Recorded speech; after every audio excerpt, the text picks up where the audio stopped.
今次勝利只得一次，因為車人先至係真正嘅強者。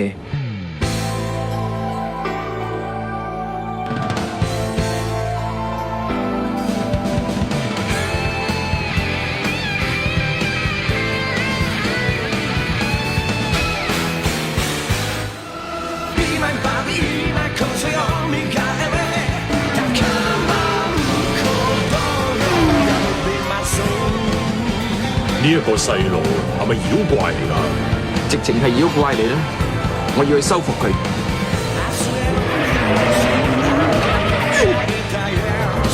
睇情形，佢仲係俾架車冇嚟冇去。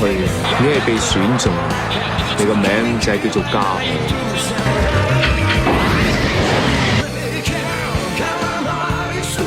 我諗嗰架車可能係艾爾扎特嘅原版，同爸爸嘅雷神嘅創作意念係一樣嘅。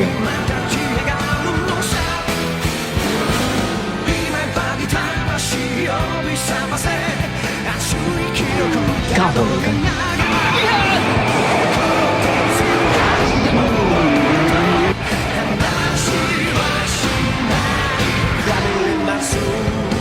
點解我贏唔到佢？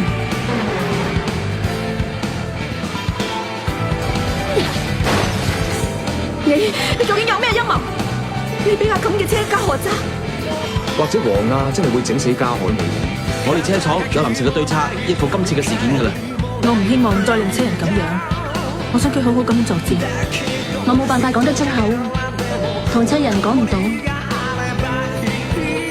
你唔好亂諗啦，我諗大家都係一樣。我諗我可以做嘅嘢就只係呢一件。賽車唔係車手自己嘅事，車隊嘅工作人員同埋架車會有重大影響，團隊力量對車手係好重要嘅。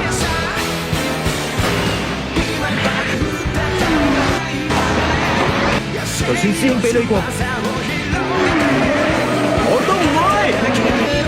引擎馬力減弱。咁嘅？好，你發生咩事啊？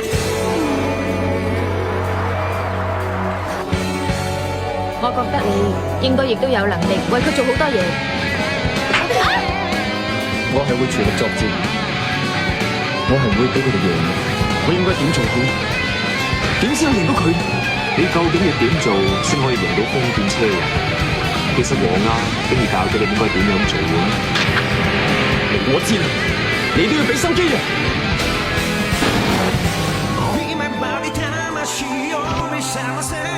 唔係家伙嚟嘅，講翻句嘢得啩？叫我一定要贏啊！